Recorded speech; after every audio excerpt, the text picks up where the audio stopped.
صل على سيدنا ومولانا محمد وعلى سيدنا علي وسيدتنا فاطمة وسيدتنا زينب. بسم الله الرحمن الرحيم.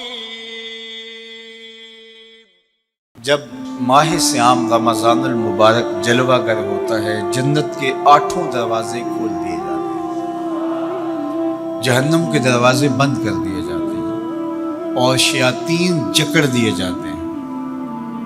اللہ جل شانہ اس موسم رحمت میں خاص عنایات اپنے بندوں پہ فرماتا ہے. ایک نفل ادا کرنے سے فرض ادا کرنے کا ثواب ملتا ہے اور ایک فرض ادا کرنے سے 70 فرائض ادا کرنے کا ثواب ملتا ہے. اسی طرح راہ خدا میں 1 روپیہ دو گے تو 70 روپے خرچ کرنے کا ثواب ملے گا. اسی طرح باقی نیکیاں بھی جتنی بھی ہم کرتے ہیں، وہ ایک نیکی کریں گے تو 70 گنا اجر ماہ سیام میں ہمیں نصیب ہوتا ہے. اس لیے اہل ایمان کا یہ طریقہ ہے کہ وہ اس مہینے میں کثرت کے ساتھ تلاوت کرتے ہیں، کیونکہ ایک مرتبہ اگر قرآن مجید پڑھ لیا تو 70 مرتبہ قرآن مجید پڑھنے کا ثواب نصیب ہوا. ماہ سیام میں چونکہ شیطان بندھا ہوا ہوتا ہے تو ہم اپنے آپ کو نیکی کی طرف اگر لانا چاہیں تو اتنی رکاوٹیں نہیں ہوتی جتنی عام دنوں میں ہوتی ہیں. لیکن اس کے باوجود بہت سارے لوگ ہیں جو رات کو بڑا پکا ارادہ کر کے سوتے ہیں کہ میں صبح وقت پہ اٹھوں گا اور نوافل بھی پڑھوں گا اور نماز بھی ادا کروں گا، لیکن جب صبح ہوتی ہے تو انہیں یا تو جاگ نہیں آتی یا نیند سے بیدار ہو جاتے ہیں، بستر سے اٹھا نہیں جاتا. جبکہ وہی شخص انہوں نے صبح سبزی منڈی جانا ہو تو چھلانگ لگا کے اٹھتے ہیں اور سبزی منڈی پہنچتے بھی ہیں. سستی طبیعت کا کسل نہیں ہوتا. عمومی طور پہ ہم اپنے آپ کو بیمار تصور کر لیتے ہیں اور سستی اور کسل کا نام دے کر کے، بہانہ دے کر کے ہم کہتے ہیں کہ بس کیا کریں، ہم کو ارادہ کرتے ہیں روز لیکن ہم سے اٹھا نہیں جاتا، بس طبیعت اس طرح کی ہے، کسل ہے، سستی ہے. یہ بات ذہن میں رکھیے گا کہ ارادہ کرنے کے باوجود بھی صبح جب ہم اٹھ نہیں پاتے یا کوئی بھی نیکی کا کام ہم کرنے کا ارادہ کرتے ہیں تو ارادہ کرنے کے باوجود ارادہ ہی رہ جاتا ہے، ہم کر نہیں پاتے.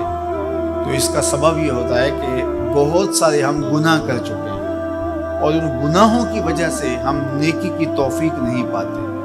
حضرت حسن بصری رضی اللہ تعالی عنہ نے یہی وجہ اس کی بیان فرمائی. تو اس کا بہترین طریقہ یہ ہے کہ توبہ کی جائے اور توبہ بھی سچے دل سے کی جائے، رو رو کے اللہ سے گناہوں کی معافی مانگی جائے. اور سچے دل سے جب توبہ کی جائے تو پھر سارے گناہ نہ صرف مٹا دیے جاتے ہیں بلکہ ان کو بدل کے نیکیوں میں تبدیل کر دیا جاتا ہے. تو ماہ سیام کے اندر پختہ عزم کریں اور اس عزم کو عمل کی شکل دینے کے لیے سچی توبہ کریں کہ ہمارا یہ رمضان اس طرح سے گزرے، یہ مہینہ اس طرح سے بسر ہو کہ ہم اس مہینے میں اللہ تعالیٰ کی قربت حاصل کر لیں، ہم گناہوں سے پاک ہو جائیں اور ہم جو ثمرات ہیں، جو فوائد ہیں اس مہینے کے، وہ ہم سمیٹ سکیں.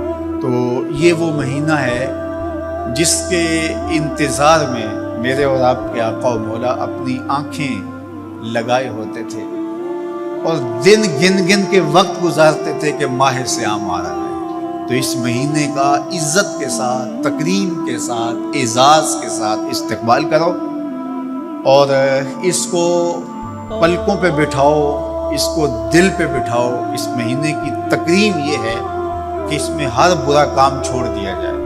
اگر کوئی شخص برا کام نہیں چھوڑتا اور روزے رکھتا ہے تو میرے اور آپ کے آقا و مولا کا ایک فرمان سن لیجئے، من لم یدع قول الزور والعمل بہ فلیس للہ حاجۃ فی ان یدع طعامہ و شرابہ.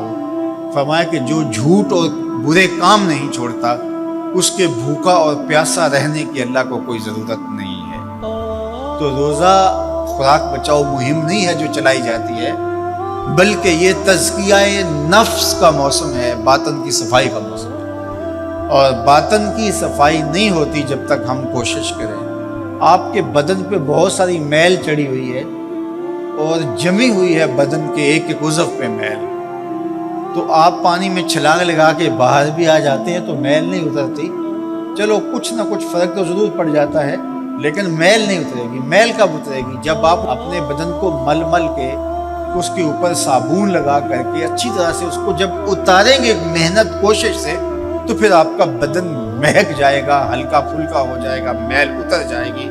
یہ موسم رحمت ہے، اللہ کی رحمتوں کا بھی برسے گا، اس سے کچھ نہ کچھ فائدہ تو ہوگا ہی، لیکن حقیقی فائدہ وہی حاصل کرے گا جو اپنے گناہوں کو مل مل کے دھوئے گا اور اپنے آپ کو صاف کرنے کی کوشش کرے گا۔ تو اپنے من کے میل اتارنے ہیں، اپنے باطن کے میل اتارنے ہیں، اپنے اعمال کی درستگی کی کوشش کرنی ہے۔